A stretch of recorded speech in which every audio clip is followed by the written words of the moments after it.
بسم اللہ الرحمن الرحیم۔ السلام علیکم ورحمۃ اللہ وبرکاتہ۔ عزیز طلبہ و طالبات، بسم اللہ الرحمن الرحیم۔ تقابل ادیان و مذاہب کا سبق نمبر 96 آج ہم پڑھ رہے ہیں۔ اس سبق کا عنوان ہے مسیحی فرقے۔ آج کے اس سبق میں ہم یہ سمجھیں گے کہ دین مسیح میں یا عیسائیت میں کون سے مشہور فرقے ہیں، ان فرقوں کی تفصیل پڑھیں گے۔ مشہور فرقوں میں ایک مشہور فرقہ ایبونی، جو اپنے آپ کو نصرانی کہتا ہے، نصرانی کے نام سے مشہور ہے، ایبونی۔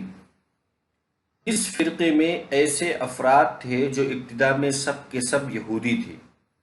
ان میں اکثریت ایسے لوگوں کی تھی جنہوں نے حضرت مسیح علیہ السلام کو خود اپنی آنکھوں سے دیکھا تھا۔ ایبونی کے لفظی معنی مسکین اور غریب کے ہیں۔ یہ لوگ خود کو غریب اس لیے کہتے تھے کہ پہاڑی کواز میں حضرت عیسیٰ علیہ السلام کے مخاطب یہی لوگ تھے۔ ان کا تعلق فلسطین اور شام سے تھا۔ یہ لوگ حضرت عیسیٰ علیہ السلام کی الوہیت کے منکر تھے۔ ان کو دیگر پیغمبروں کی طرح ایک پیغمبر سمجھتے تھے۔ ایبونی ایک قدیم فرقہ ہے، اور یہ وہ لوگ تھے ایبونی جنہوں نے حضرت مسیح علیہ السلام کا زمانہ پایا تھا، اور جو پہاڑی کا واز، جو مشہور واز ہے حضرت عیسیٰ علیہ السلام کا، اس میں یہ لوگ خود شریک تھے، اس کو خود سنا تھا۔ اور یہ لوگ عام طور سے فلسطین اور شام کے رہنے والے تھے۔ ان کا عقیدہ یہ تھا کہ حضرت عیسیٰ علیہ السلام کو یہ عام پیغمبروں کی طرح ایک پیغمبر مانتے تھے، آپ کو خدا نہیں مانتے تھے۔ الہ کا تصور یہ صرف اللہ تبارک و تعالیٰ کی ذات تک رکھتے تھے، حضرت عیسیٰ علیہ السلام کو اس میں شامل نہیں مانتے تھے۔ یہ حضرت مسیح عیسیٰ علیہ السلام کو مسیح موعود اور نجات دہندہ سمجھتے تھے، یعنی وہ مسیح موعود جس کے یہودی منتظر تھے، اس مسیح موعود کی مراد حضرت عیسیٰ علیہ السلام کی ذات کو سمجھتے تھے، اور حضرت عیسیٰ علیہ السلام کو ہی نجات دہندہ سمجھتے تھے۔ حضرت عیسیٰ علیہ السلام کی ولادت سے متعلق ان کا عقیدہ تھا کہ یوسف نجار حضرت عیسیٰ کے باپ ضرور تھے، لیکن حضرت مریم کا حمل روح القدس کے ذریعے قرار پایا، یعنی حضرت مریم کی منگنی حضرت یوسف نجار سے ہوئی تھی، لیکن حضرت عیسیٰ علیہ السلام کی ولادت ان سے نہ ہو کر کے، بلکہ یعنی شادی سے پہلے ہی روح القدس کے ذریعے حضرت مریم حاملہ ہوئی تھی، وہ ان سے حضرت عیسیٰ علیہ السلام کی ولادت ہوئی تھی، وہ ایک خاص پھونک تھی، اس کی وجہ سے۔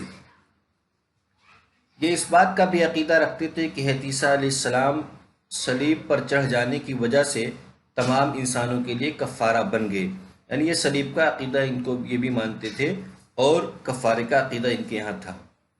یہ سینٹ پال کو ملحد ماننے کے ساتھ ساتھ سبت اور اتوار 2 دن اپنے تمام کاروبار کو معطل رکھتے تھے، یعنی ان کے یہاں 2 دنوں کی اہمیت تھی۔ یہ چونکہ اصلاً یہودی تھے، اس لیے سبت کا دن ان کے یہاں محترم تھا، اور اتوار اس لیے محترم ہو گیا کہ حضرت عیسیٰ علیہ السلام کی وجہ سے۔ دوسیٹس یہ ایک فرقے کا نام ہے، دوسیٹس۔ اس فرقے میں اکثریت غیر یہودیوں کی تھی۔ ان لوگوں نے نہ تو حضرت عیسیٰ علیہ السلام کو دیکھا، نہ ہی پیغمبر کے صحیح تصور سے آشنا تھی۔ ان کا عقیدہ تھا کہ مادہ ایک ناپاک شے ہے، اس لیے حضرت مسیح کی بشریت کے شدید مخالف تھے۔ ان لوگوں نے اناجیل کے اس حصے کو ماننے سے انکار کر دیا جس میں حضرت عیسیٰ علیہ السلام کی ولادت اور ابتدائی 30 سال کی زندگی کے واقعات مذکور ہیں۔ اس فرقے نے یہودی قبائل پر شدید حملے کیے، یہودیوں کے خدا یہوہ کو عالم اسفل کا خالق اور باغی روح قرار دیا، حتیٰ کہ انہوں نے بعثت مسیح کی غرض قانون موسوی کا استحصال قرار دیا۔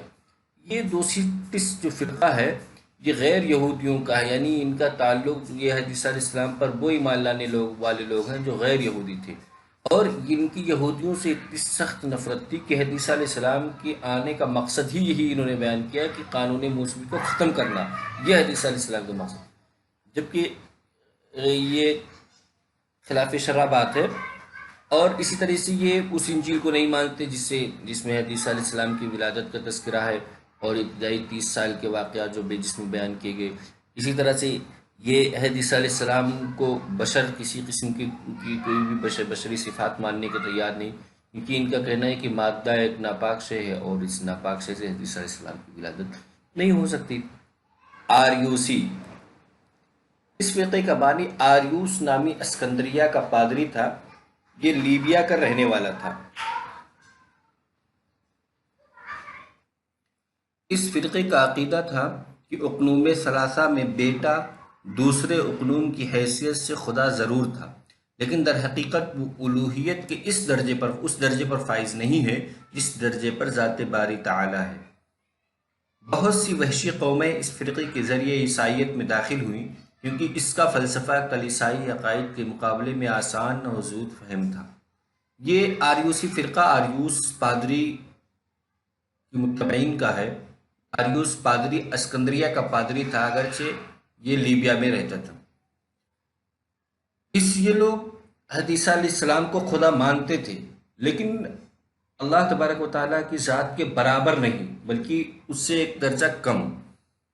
اپولینیرین، آریوسی فرقے کی طرح اس فرقے کا نام بھی اس کے بانی اپولینیرین کے نام پر ہے، جو 4 صدی عیسوی کا تھا۔ اس فرقے کا عقیدہ تھا کہ حضرت عیسیٰ علیہ السلام انسانی جسم میں ضرور نمودار ہوئے، لیکن وہ خدا کی روح اور خدا ہیں، اس لیے بجائے عقل انسانی کے کلام ربانی ان میں کار فرما ہے۔ اس فرقے نے حضرت عیسیٰ علیہ السلام کی الوہیت پر بہت زور دیا، جس کے باعث آپ کی بشریت کالعدم ہو گئی۔ یعنی حضرت عیسیٰ علیہ السلام کی بشریت کا انکار کرنے میں سب سے زیادہ تشدد سے کام لینے والا اپولین نامی فرقہ ہے، اور یہ آریوسی فرقے کا مخالف تھا۔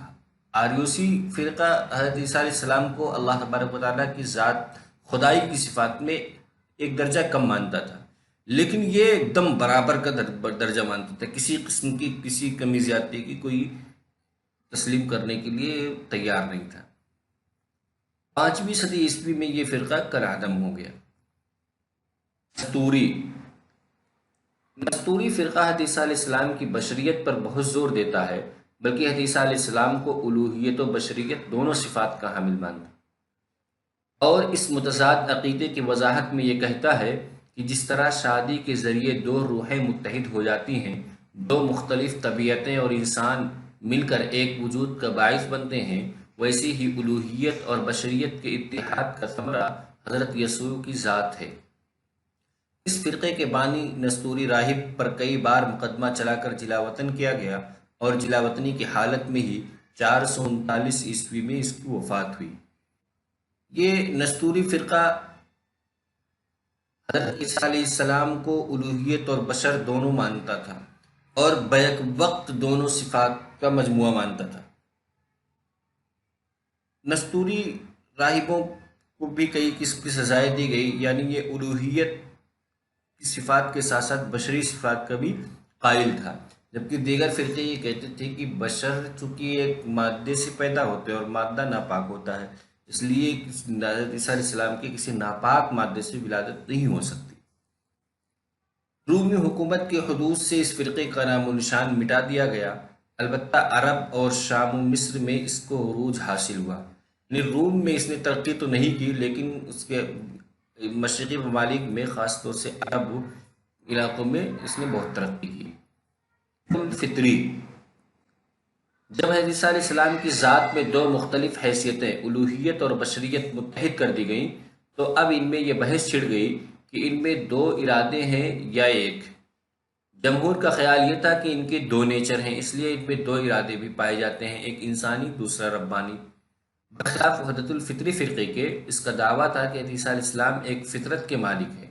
یہ فرقہ بھی کلیسائی مظالم کا شکار رہا، یعنی جو فرقہ 2 ارادوں میں سے ایک ارادے کا ماننے والا تھا اسے وحدت الفطری کہتے ہیں۔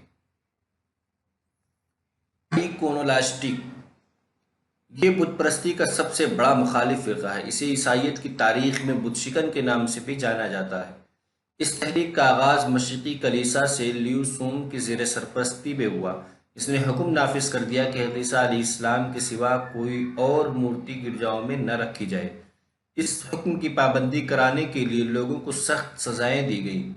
اس کا نتیجہ یہ ہوا کہ مشرقی اور مغربی کلیساؤں میں بڑا فرق یہ ہوا کہ مغربی کلیسا میں مورتیاں عام تھیں، لیکن مشرقی گرجاؤں میں صرف تصویروں پر اکتفا کیا جاتا تھا، اور یہ فرق اب تک پایا جاتا ہے۔ یعنی اس آئیکونولاسٹک جو فرقہ ہے یہ حضرت عیسیٰ اور دیگر بڑے جو حواری ان لوگوں کی جو مورتیاں بنی ہوئی تھی اور ان کی پوجا کی جاتی تھی اس کی پوجا سے انکار کیا، اور اس لیوسوم تو بادشاہ کا نام تھا، اس نے بتوں کو اور مورتیوں کو توڑنے کا حکم دیا، اس لیے اس کو تاریخ میں بت شکن کے نام سے جانا جاتا ہے۔ اور اس کے اسی حکم کی وجہ سے مشرقی اور مغربی کلیسا میں دراڑ پیدا ہوا اور دونوں الگ الگ ہوئے۔ یہی وجہ ہے کہ مشرقی کلیسا میں مورتیوں کی پوجا نہیں ہوتی، بلکہ عام سے کچھ صرف تصویریں رکھی ہوتی ہیں، لیکن مغربی کلیسا میں باقاعدہ جیسے ہندوؤں میں ہے اس طرح کی مورتیاں بنائی جاتی ہیں۔ خلاصہ سبق کا خلاصہ یہ ہے کہ سبق میں ہم نے مسیحی فرقے کو پڑھتے ہوئے سب سے پہلے ایبونی فرقے کے بارے میں پڑھا، پھر دوسیٹس، پھر آریوسی، پھر اپولینیرین، پھر نستوری، پھر سب سے آخر میں وحدت الفطری، اور اس کے آخر میں